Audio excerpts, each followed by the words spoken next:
Welcome, and thank you for joining us for Conversations with Black Doctors, brought to you by Austin Black Physicians Association, also known as ABPA. The mission of the Austin Black Physician Association is to improve health disparities within our community and to inspire and nurture the next generation of Black doctors. The purpose of these conversations is to provide health information from trusted voices in the Austin area. We want everyone in our community to have the knowledge to care for themselves in the best ways possible. If you are interested in learning more or collaborating with ABPA, please visit austinbpa.com to connect with us. That's austinbpa.com. Please enjoy and feel free to share this episode.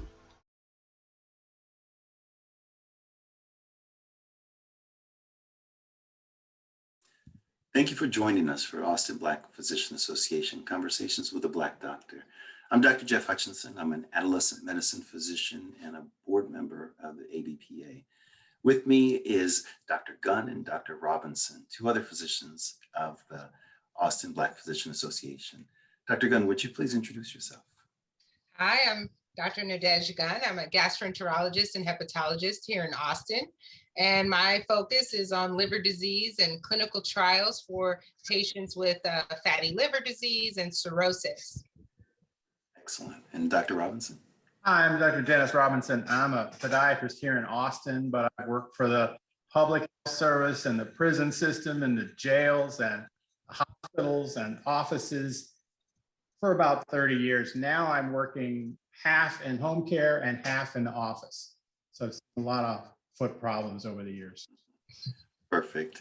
Thank you both for being here. Today, we're going to talk about giving patients instructions. It is such a critical part about what we do because, we can spend all this time seeing, listening, and diagnosing, but if the patients don't understand the instructions, it's kind of a poor visit. So we're going to talk about ways that we come up with good instructions. How do we know if our instructions are even connecting? And then how do we test that question if our patients understand what we're talking about? And if it's okay, I want to start with a story and just a little personal background. My wife is a cancer survivor. And going through something like that, going through anything, doctors can say a lot of things, do a lot of things, and what they say may not always hit home. You may not remember them. The reality is, there's a lot of things that is said in an office that we just don't remember because of either the emotion or the seriousness or what we're going through. So I really appreciated any provider, any physician, anyone who took the time to check that what they talked about, we understood. So Dr. Gunn, can you share how you create your information for your patients? Like what guidelines, what rules do you use? Well, first, in my profession, instructions are very important. So as a gastroenterologist, you rely on patients following instructions to ensure that when you do a colonoscopy to look inside of the colon, that they adequately got rid of all the stool, all the poop is out of there and cleaned out. And so if they didn't follow the instructions or didn't understand, you clearly have a bad situation to deal with. So what we do, or what we try to do, is one, not only give written instructions, but verbal instructions. And we also ask the patients to ask us questions. Maybe try to reenact what you're going to do tonight when you do that cleanse to clean your colon out. Tell me exactly how you understand the instructions that I'm providing. And if they can't really articulate what it is you're needing them to do, then you have a problem and you have to kind of dial down and dig deep to see where the knowledge gaps are.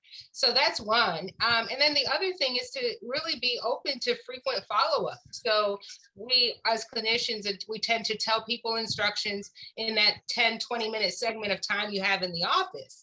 But it really is after they've left and after they've had some time to process and read the information that the questions really come. So keeping an open door and say, hey, call me anytime. You have plenty of time before your actual procedure. Call us anytime. Call my nurse, call my medical assistant. if you have questions. So keeping the door open, making sure the instructions are both written and verbal, because you don't know what people's literacy level are or if they really understand, and just being clear and concise. That's a great point. Patients being comfortable enough to contact you if they have questions makes a really big difference. Dr. Robinson, what do you do to help create your instructions? Well, what I'm usually dealing with is some kind of mechanical stress model. I'm thinking about stress fracture, for example. And I'll usually maintain eye contact, of course, then I go off and start pulling out my models. What really works nice is to get their actual foot. This is not real foot. Get it and say, here's why this is doing this. Do you understand that? I will even sometimes, for like a stress fracture, I'll take and say, okay, this bone is pressing, and I'll actually press the model on them. Do you feel the pressure? And I'll say, and then you're doing like that. And actually, I'll show them what's going on. And actually, you got to look at them so you can see, are they taking in that information? Or are they saying, oh, I got a fracture, you know, my month is over. And the other little thing I'll do is I'll say, now see, it's kind of like this. So I'll use the model and it keeps going. And if you don't stop working 3 jobs, break it. And the last thing I'll do, like Dr. Gunn was saying, you want to check and see what they're following your instructions on a later visit. I did a lecture virtually. And they said at the wound edema clinic, they were watching people put their hose on in the parking lot to go show the doctor. They wear their hose, but only from the parking lot. So I'll actually, if it's a brace or a shoe, I'll want to see it. Have you ever worn, didn't wear this? We'll talk about what can happen vis-a-vis, you know, breaking the bone. So what I like to do is try to explain it to them visually and verbally, and then stop and ask questions. Do they understand what you're doing? And I think you do need to let them know, like in the colonoscopy example, if you don't get it clean or if you don't take care of it, there's going to be a problem. And but still, you want to maintain eye contact and see if they're following your explanation. Some people that are not mechanical, I'm a fairly mechanical guy, and if they're not getting the broken stick and all that other stuff, I'll have to stop and reassess and try another way to communicate. Visual examples are fantastic. I like using those too. The more a patient can touch and get the information with more than one sense, you know, just more than just hearing, but seeing and touching, it really does help with the instructions that you give. So those are both excellent examples. And it goes to the feedback, to the second part of what we're talking about too. How do you know when a patient understands what you're giving? Dr. Robinson, you talked about the eye contact, and Dr. Gunn, you know, at the end of a visit, whether they cleaned out well or not. Right. So we do get feedback that way. Is there any other technique or anything other special way that you get feedback in when you're giving instructions that you know you're connecting with your patients? Yes, I like to speak to that. And I actually brought an example. So I manage cirrhosis. And what I do is I make a card with several steps. There's 7 steps on the card. And I give this to every patient that I manage for cirrhosis. And so whenever they call me with a question, I said, what step are we referring to? Are we referring to your medication? Are we referring to an issue with your endoscopy? Are we referring to something with your cancer screening or ultrasound? And so they'll say, oh yeah, number 7, that's what we're dealing with today. And I ask them to bring the card back with them on their visit. So oftentimes what they'll do is they'll take a screenshot of the card. I make updates on the visit day. When they come to see me in follow-up, we re-look at what we updated from last time, and we make adjustments to their medication, and we make sure that their card is always current and is dated with the most recent date. And so that way, I think it holds them accountable. It has a reference for them to look to and say, oh yeah, when I saw you on the 15th, you said I was supposed to take Lasix at 20 milligrams, but I ended up only getting 10 or whatever. But at least now you know you have a reference, you have a card. They kind of feel like empowered to come back and essentially talk to you about through the points that they are very clear and understand. So that's how we do it. That's outstanding. When you talk about empowerment, it makes me think about the reality that there's a different level of power between us and our patients. And I've definitely had patients who felt like they couldn't speak up, they couldn't ask those questions.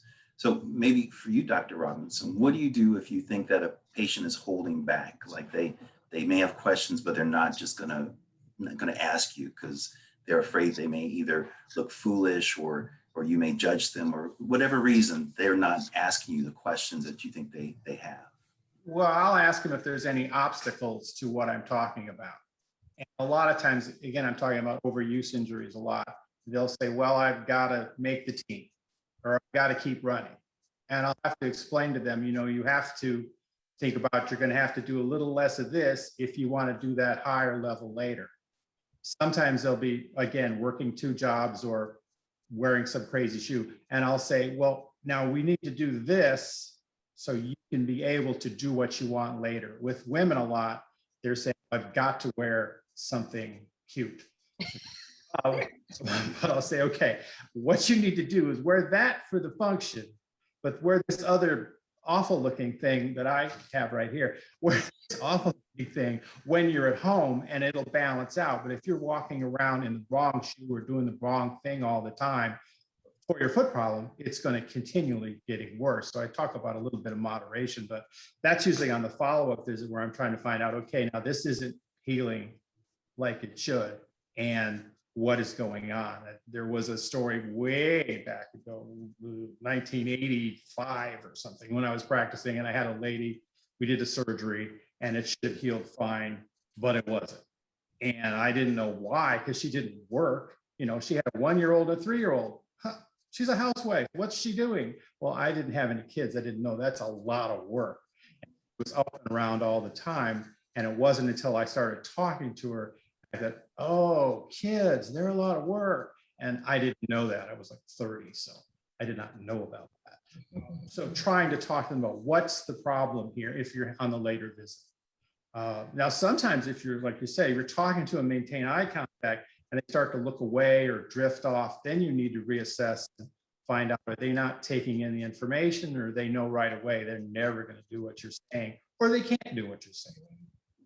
And then you can suggest, well, okay, you've got to work all the time. So we're going to put you, how about a big cast, the walking cast, and you can hop around and you can work all you want, and it won't heal quite as well, but you will heal.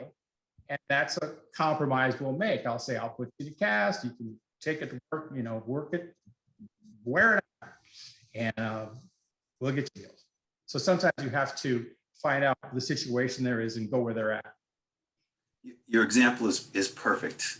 Not being a parent and not understanding exactly what people are going through, not knowing the work that different people do can make it a little difficult for us to get in the shoes, pardon the pun, of the people that we're working with. But I think sometimes we have an advantage with some of our patients of shared lived experience. Dr. Gunn, do you find yourself able to relate to patients and explain to them better in certain situations?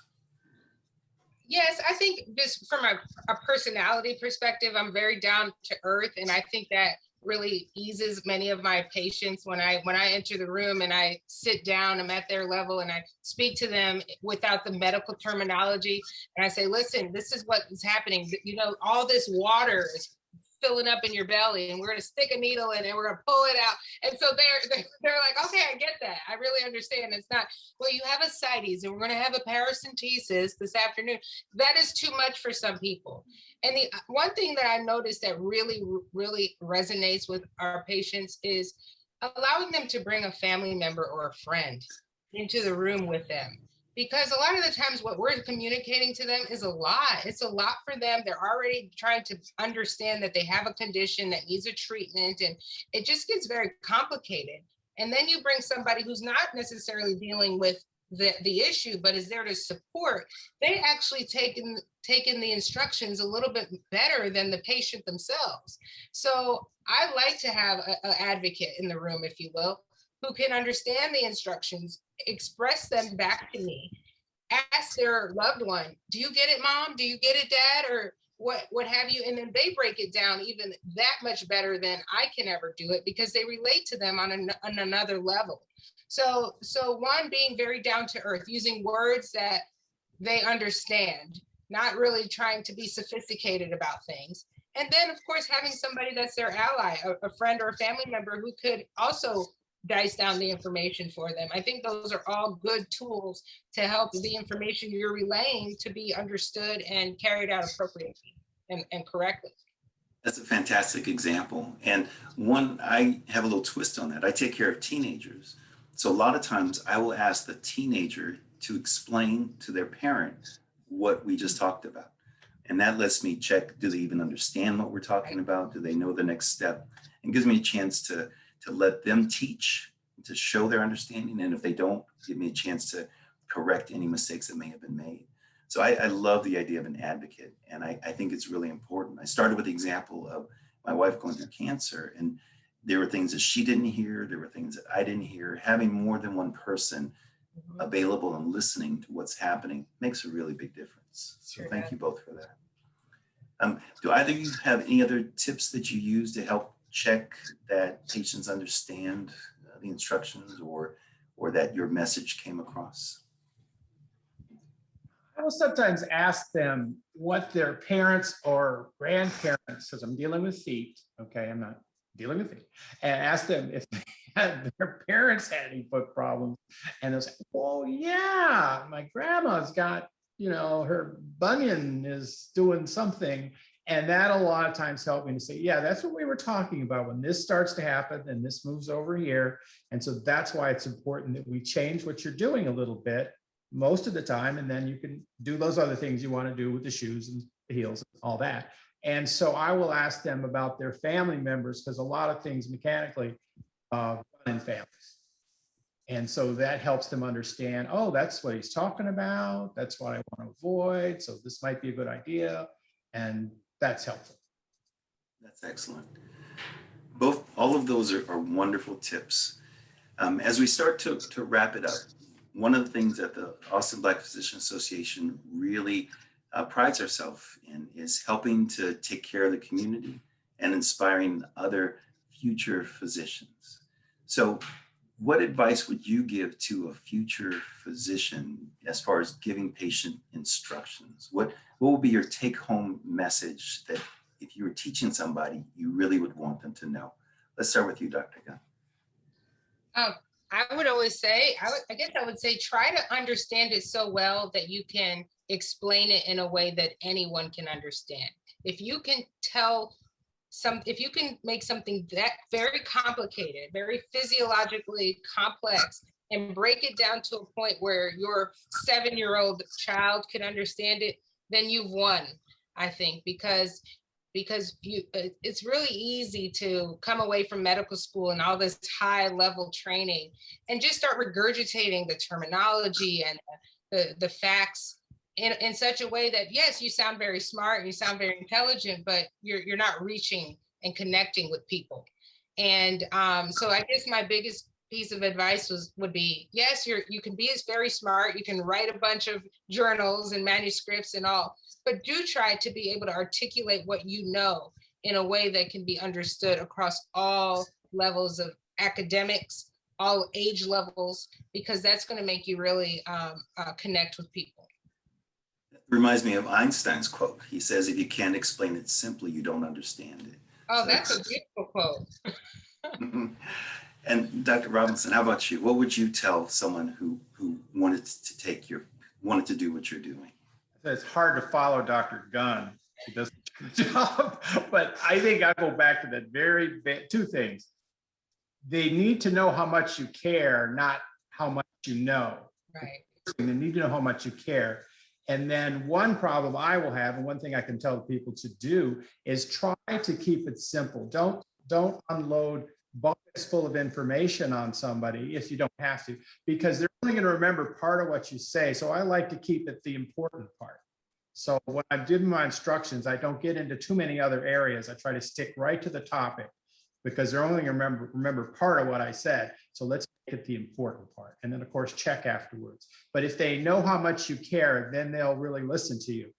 because you can impress somebody with the jargon or actually use them with the jargon. I'm used to talking to patients so much that that's the way I talk anyway. It's hard for me to get into the medical jargon because I need to talk in the basics with the patient. So show them how much you care, and then they can be impressed by how much you know. Perfect. And then let's finish from the other point of view. If you had a cousin or an uncle or someone who needed to go see someone, needed to go see a physician, provider, anyone in the medical field, and you want to give them advice of how to make sure they got good instructions, what would you tell them as a patient that they need to do or make sure they have before they leave the office, knowing that they have good instructions? I guess I would say make sure you take good notes, and also make sure you have some avenue to reach back out if there's a gap in your knowledge whatsoever.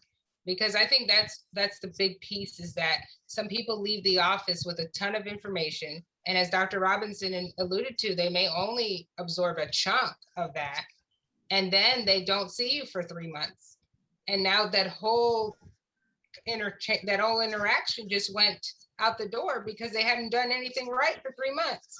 So they have to have a way to connect back to answer the questions that they may still have after the visit. So that's what I would say, is just make sure you get good instructions, write them down, and know who to ask if you don't understand.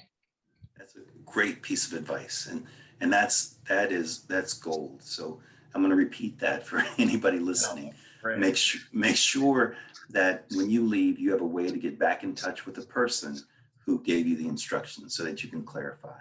That's great. And Dr. Robinson, do you have anything on top of that? Yes. Well, I would have them maybe write down some of their concerns before they went in. Mm-hmm. And then something my wife she's a chiropractor, and she convinced me of this. They love a phone call later. I know we don't have time. I do, because I'm tired.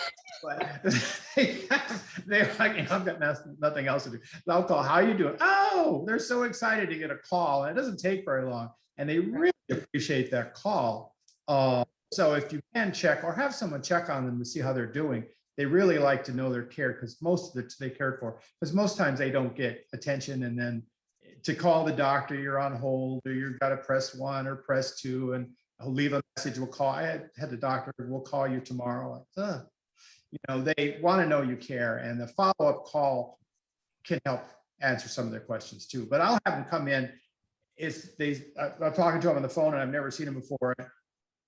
Say, well, write down some of your main questions, and then we can make sure we get to those. I'll have a lot more information for them. But if there was something they were concerned about, and is there some activity they're trying to get ready for, they can let me know about that too before, and then I can answer that during. And that advice is worth repeating too. Come to your visit prepared with questions. Right. That saves, that does so much for everybody. But let me give the instructions before you ask me all the questions, and because they make it answered. Yep, exactly right. Yes, exactly. Right. Well, I want to thank you both so very much. This was fantastic, and I'm sure everyone listening will now be better informed about how to better take care of themselves, because that's the mission of ABPA, to increase the health of the community and to inspire the next generation. If anyone watching wants to get involved with the Austin Black Physician Association, please join us online, send us a message, contact us. We'd love to hear from you. Again, both, thank you so very much for being here. Thank you for inviting us.